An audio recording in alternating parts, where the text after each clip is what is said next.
پیارے بچوں، Sunday school teachers, ہم خدمت ساتھیوں اور تمام بہن بھائیوں، ہم خداوند کا شکر کرتے ہیں۔ وہ روز ہمیں اپنی حکمت، اپنی نعمتوں سے نوازتا ہے اور کلام دیتا ہے تاکہ ہم اس کی باتوں کو جانیں، اور ہم وہی کلام آپ کے سامنے پیش کرتے ہیں تاکہ آپ بھی اس سے برکت پائیں۔ جو ہماری ذمہ داری ہے، جو ہمارا کام ہے، وہ ہم کرتے ہیں، اور جو آپ کی ذمہ داری ہے وہ آپ کریں کہ کم از کم سبسکرائب تو کریں۔ ایسا تو بنتا ہے، اس میں آپ کا کچھ نہیں جاتا۔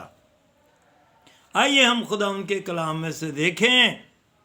زبور 56 اس کی 3 آیت ہے، لکھا ہے، جس وقت مجھے ڈر لگے گا میں تجھ پر توکل کروں گا۔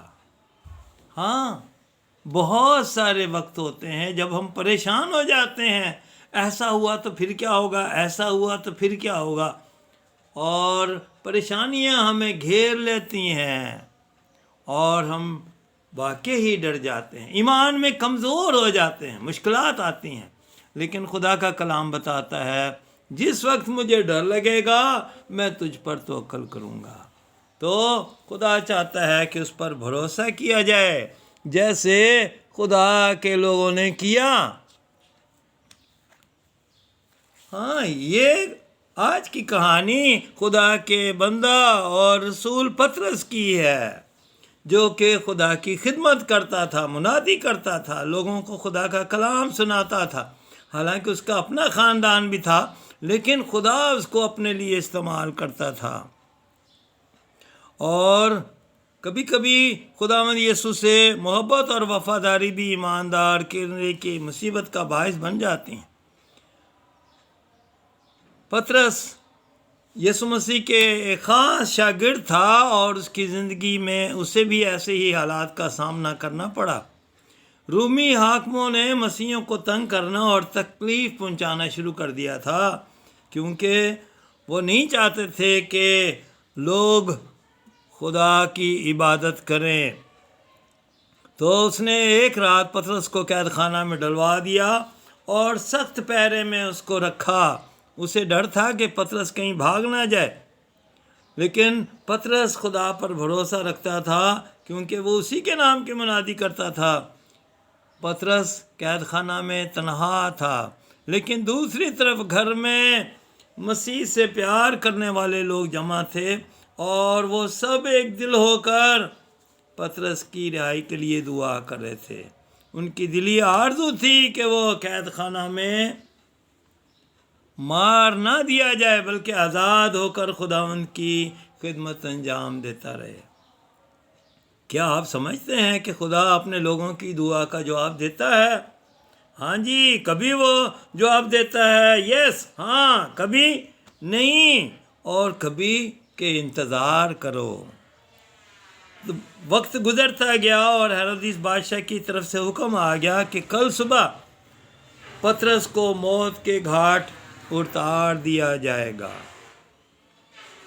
پطرس کو سب کچھ معلوم تھا، کیونکہ وہ اس سے پہلے خدا پر بھروسہ رکھتا تھا، خدا کا کام کرتا تھا، لوگوں میں منادی کرتا تھا، اور اس لیے اس کو بھروسہ تھا کہ خداوند میری مدد کرے گا۔ کیونکہ ہماری آج کی آیت کیا کہتی ہے؟ جس وقت مجھے ڈر لگے گا میں خداوند پر توکل کروں گا۔ اور پطرس قید خانہ میں تھا اور سخت پہرے میں تھا، لیکن خدا پر بھروسہ رکھتے ہوئے اس کو پریشانی نہیں تھی۔ اچانک کیا ہوا کہ اس کی کوٹھی میں نور چمکا، اس کی زنجیریں ٹوٹ گئیں، اور فرشتہ نے اس کو اٹھایا، اور کسی کو پتہ نہ چلا کہ کیا ہوا۔ اور فرشتہ نے اس سے کہا، کمر باندھ، اپنی جوتی پہن، اور پھر پطرس نے ویسا ہی کیا۔ اور فرشتہ نے اس سے کہا، اپنا چوگا پہن کر میرے پیچھے ہو لے۔ لیکن کسی پہرے دار کو یہ پتہ نہ چلا۔ وہ دونوں چلتے چلتے بڑے پھاٹک تک آئے، اور عجیب بات یہ ہوئی کہ پھاٹک جو بہت مضبوط تھا وہ خود بخود کھل گیا، اور دونوں کے باہر جانے کے بعد پھر بند بھی ہو گیا۔ جب پطرس اور فرشتہ گلی پار کر کے باہر نکلے تب وہ فرشتہ غائب ہو گیا۔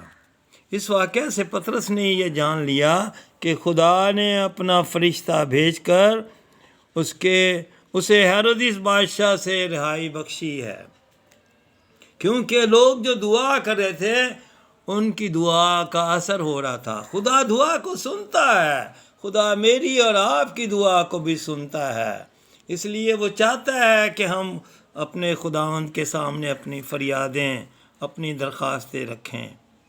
اور وہ دل و جان سے دعا کر رہے تھے، اور پھر پطرس چلتا ہوا ادھر ہی جا پہنچا اور دروازہ کھٹکھٹایا۔ رودی جو نوکرانی تھی اس نے پہچان لیا کہ پطرس اسی طرح دروازہ بجاتا ہے۔ اس نے کہا باہر پطرس کھڑا ہے، لیکن انہوں نے کہا تیرا دماغ خراب ہے، اس کو تو موت، سزائے موت ہونی ہے، وہ کیسے آزاد ہو سکتا ہے؟ لیکن اس نے کہا باہر پطرس کھڑا ہے، اور پھر جب دروازہ کھولا گیا تو انہوں نے دیکھا کہ واقعی پطرس تھا۔ خدا نے ان کی دعاؤں کا جواب دیا تھا، اور پطرس آزاد ہو کر ان کے درمیان میں تھا۔ عزیزو، خدا اسی طرح سے ہماری دعاؤں کو بھی سنتا ہے، لیکن جب ہم دل سے دعا کرتے ہیں تو خدا جواب دیتا ہے۔ کیا ہم اپنی مشکلات کے وقت پریشان ہوتے ہیں یا خدا پر بھروسہ رکھتے ہیں؟ تو سوچنا آپ نے ہے اور سبسکرائب کرنا ہے۔ Thank you.